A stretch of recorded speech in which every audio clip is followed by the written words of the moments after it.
नमस्कार जोहार। चलिए जानते हैं झारखंड सुबह की ताज़ा खबरों को, लेकिन उससे पहले अगर आपने अभी तक इस चैनल को सब्सक्राइब नहीं किया है तो सब्सक्राइब कर लें ताकि आपको झारखंड की ताज़ा खबरें रोजाना मिलती रहे।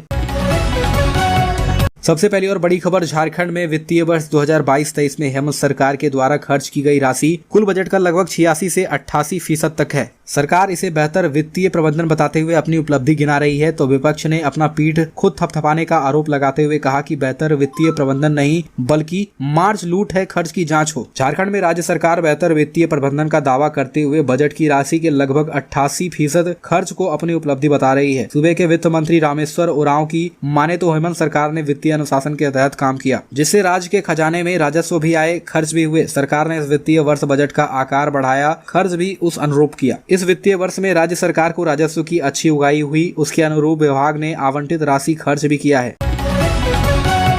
अगली खबर, लोकसभा से राहुल गांधी की सदस्यता खत्म होने के बाद कांग्रेस केंद्र सरकार के खिलाफ लगातार हमलावर हुई है। झारखंड में शनिवार को कांग्रेस के नेता और कार्यकर्ता सड़क पर उतर गए हैं और संकल्प सत्याग्रह के जरिए केंद्र की नरेंद्र मोदी सरकार पर जोरदार हमला बोला। मोरहाबादी स्थित बापू वाटिका में बड़ी संख्या में कांग्रेसी जमा हुए और राहुल गांधी की सदस्यता खत्म होने को लेकर केंद्र सरकार के खिलाफ जमकर नारेबाजी की। इस सत्याग्रह में प्रदेश अध्यक्ष राजेश ठाकुर, कार्यकारी अध्यक्ष बंधु तिर्की मौजूद रहे। वहीं सत्याग्रह में टाना भगत समाज के लोग ने भी अपनी उपस्थिति दर्ज कराई। अगली खबर, धनबाद से कोरोना की आशंका को लेकर राज्य सरकार के निर्देश पर 1 अप्रैल शनिवार को सिविल सर्जन आलोक विश्वकर्मा व उपाधीक्षक डॉक्टर संजीव कुमार की मौजूदगी में धनबाद के सरकारी व गैर सरकारी अस्पतालों में मॉक ड्रिल किया गया। मॉक ड्रिल में शहर के SNMMCH, सदर अस्पताल, रेलवे हॉस्पिटल, जालान अस्पताल और असरभी हॉस्पिटल शामिल है। इन तमाम अस्पतालों में ऑक्सीजन की व्यवस्था, वार्डों की स्थिति व कोरोना से निपटने के लिए विशेष उपकरणों की जाँच की गयी। मॉक ड्रिल के तहत कोविड-19 मरीज के सदर अस्पताल पहुँचते ही डॉक्टर और स्वास्थ्य कर्मी मौजूद हो गए। पहले से ही PPE किट पहने डॉक्टर तत्काल बाहर निकले और एम्बुलेंस से बैठे कोविड-19 पेशेंट के पास पहुंच गए। डॉक्टर व स्वास्थ्य कर्मियों ने पहले मरीज के शरीर के तापमान का परीक्षण किया, फिर मरीज के शरीर व कपड़ों पर दवा व सैनिटाइजर का छिड़काव कर कोविड-19 वार्ड ले गया। अगली खबर, हजारीबाग में 10वीं जुलूस को लेकर आज सड़कों पर भक्तों की भारी भीड़ नजर आई। सुबह से ही सड़कों पर लोग लाखों की संख्या में जय श्री राम के नारे के साथ जुलूस में शामिल हुए। इसमें राम भक्त जुलूस में ढोल ताशा के धुन पर नाचते गाते लाठी तलवार भाला का करतब दिखाते रहे। लंबे समय से कई अखाड़ा मिलकर इस जुलूस की तैयारी कर रहे थे। रामनवमी के बाद यह जुलूस हजारीबाग में विशेष आकर्षण का केंद्र रहता है। एक तरफ जुलूस में राम भक्त आनंद ले रहे हैं तो दूसरी तरफ इस भक्तिमय माहौल में किसी को परेशानी न हो, जिला प्रशासन, पुलिस प्रशासन ने सुरक्षा के पुख्ता इंतजाम किए हैं। जुलूस शांतिपूर्वक निकला है। अगली खबर, देवघर बहुत जल्द महानगरों और वैसे नगरों की कतार में शामिल खड़ा होगा जहां पाइपलाइन से घरेलू गैस की सुविधा मुहैया कराई जा रही है। CNG के जरिए गाड़ियों में ईंधन का इस्तेमाल किया जा रहा है। आज देवघर वासियों के लिए एक सौगात आया है। देवघर में आज संथाल परगना से पहले CNG स्टेशन का गोड्डा सांसद डॉक्टर निशिकांत दुबे ने उद्घाटन किया है। इस मौके पर डॉक्टर निशिकांत दुबे ने कहा कि पेट्रोल और डीजल के इस्तेमाल से पर्यावरण को नुकसान पहुंचता है, साथ ही काफी महंगा भी साबित होता है। ऐसे में CNG के इस्तेमाल से न सिर्फ ईंधन के खर्च में बचत होगी बल्कि पर्यावरण को भी नुकसान होने से बचाया जा सकेगा। वहीं दूसरी तरफ बहुत जल्दी देवघर में तमाम घरों में पाइप के जरिए CNG गैस मुहैया कराई जाएगी। डॉक्टर निशिकांत दुबे ने लोगों से अपील करते हुए कहा कि लोग जल्द से जल्द CNG गैस पाइपलाइन की सुविधा लेने के लिए अप्लाई करें और इस सुविधा का लाभ लेने के साथ ही सिलेंडर के झंझट से खुद को आजाद करें। इतना ही नहीं, डॉक्टर निशिकांत दुबे ने लोगों से अपनी गाड़ियों में CNG किट लगाकर CNG ईंधन के इस्तेमाल करने का भी अपील किया है। डॉक्टर निशिकांत दुबे ने कहा कि आने वाले 1 से 1.5 साल के भीतर संथाल परगना के अलग अलग इलाकों में 20 से 25 CNG स्टेशन दिखाई देने लगेंगे। अगली खबर, झारखंड में बीजेपी राज्य सरकार को घेरने की तैयारी में जुट गई है। इसलिए 11 अप्रैल को आयोजित बीजेपी घेराव कार्यक्रम के लिए पार्टी नेता 3 अप्रैल को प्रदेश कार्यालय में रणनीति बनाने की तैयारी में जुटेंगे। बीजेपी के इस प्रोटेस्ट पर मुख्यमंत्री से लेकर कांग्रेस JM के नेता बीजेपी पर आक्रामक हैं। झारखंड बीजेपी प्रदेश कार्यालय में 3 अप्रैल को बैठक आयोजित किया गया है। बैठक में 11 अप्रैल को रांची में होने वाले बीजेपी के प्रदर्शन की रणनीति बनाई जाएगी। इस बैठक में पार्टी के सभी पदाधिकारी, सभी जिलाध्यक्ष, सभी जिला प्रभारी, पार्टी के सभी वरिष्ठ नेता बैठक में मौजूद रहेंगे। राज्य सरकार के खिलाफ बीजेपी के द्वारा रांची में किए जाने वाले आंदोलन की रणनीति बनेगी।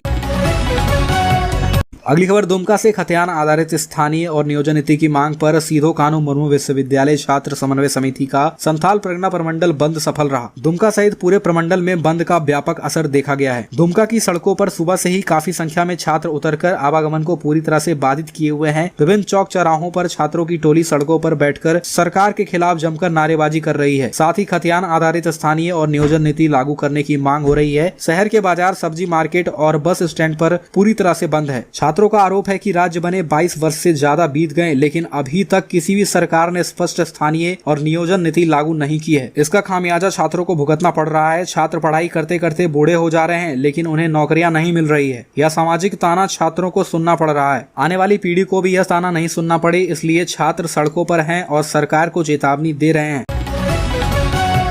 अगली खबर, अप्रैल से सरकारी स्कूलों की समय सारिणी में परिवर्तन होगा। सरकारी स्कूल मॉर्निंग हो जाएंगे। सरकारी स्कूल में सुबह 7 से दोपहर 1 बजे तक कक्षाएं चलेगी। गर्मी को लेकर ऐसा परिवर्तन किया गया है। यह व्यवस्था अगले 3 माह यानी 30 जून तक बनी रहेगी। 1 अप्रैल शनिवार होने के चलते मॉर्निंग शिफ्ट का शेड्यूल 3 अप्रैल से लागू होगा। सरकारी के साथ साथ कई निजी स्कूलों में भी अप्रैल से टाइम टेबल में बदलाव किया गया है। सरकारी स्कूल 2 घंटे पहले खुलेंगे, जबकि अन्य निजी स्कूल भी 1 से 2 घंटे पहले खुलेंगे। वर्तमान में सरकारी स्कूल सुबह 9 बजे से दोपहर 3 बजे तक संचालित होते हैं। इसके साथ ही स्कूल में दोपहर 1 बजे से 2 बजे तक बच्चों के लिए खेल का आयोजन किया जाएगा। ऐसे में शिक्षक व बच्चों को दोपहर 2 बजे तक स्कूल में रहना होगा।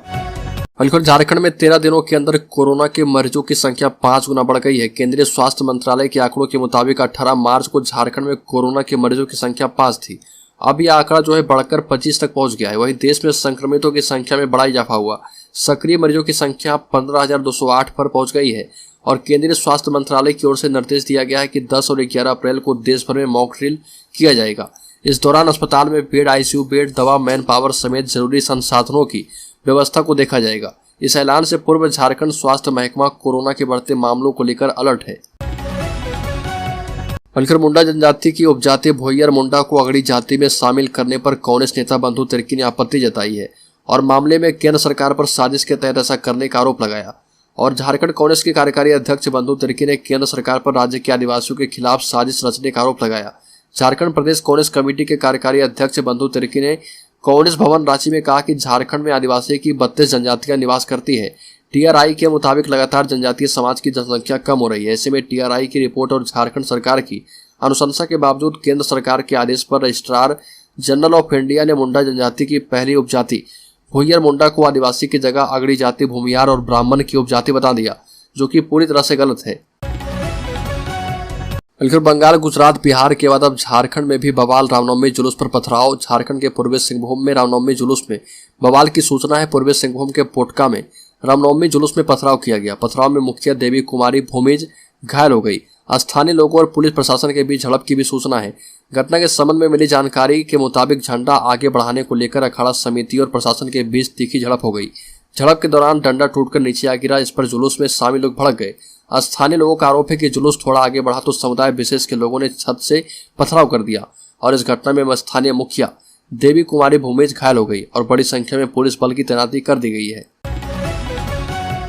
7500 युवाओं को नौकरी देगी सरकार। जेएसएससी जेपीएससी ने मांगा है आवेदन। झारखंड सरकार की नियोजन नीति को हाईकोर्ट ने 16 दिसंबर 2022 को निरस्त कर दिया था। हाईकोर्ट के फैसले के बाद राज्य सरकार के निर्देश पर झारखंड कर्मचारी चयन आयोग ने 12 विभागों के लिए निकाले गए नियुक्ति विज्ञापन को वापस ले लिया था। इसके साथ ही राज्य में नियुक्ति प्रक्रिया पूरी तरह से ठप हो गई थी, लेकिन एक बार फिर से सरकार ने युवाओं को रोजगार उपलब्ध कराने की प्रतिबद्धता को लेकर नियुक्ति प्रक्रिया शुरू कराई है। और पिछले 2 दिनों में 2 संस्थाएं झारखंड कर्मचारी सेवा आयोग और झारखंड कर्मचारी चयन आयोग ने कुल 7500 पदों पर नियुक्ति के लिए विज्ञापन जारी कर दिया है। नियुक्ति प्रक्रिया शुरू करने से पहले मुख्यमंत्री हेमंत सोरेन ने खुद 8 लाख से अधिक अभ्यर्थियों से संपर्क करके यह जानना चाहा था कि किस नीति के तहत नियुक्ति प्रक्रिया शुरू की जाए और मिले सुझाव के तहत अभ्यर्थियों ने 2016 की नीति के तहत नियुक्ति प्रक्रिया शुरू करने की बात कही थी।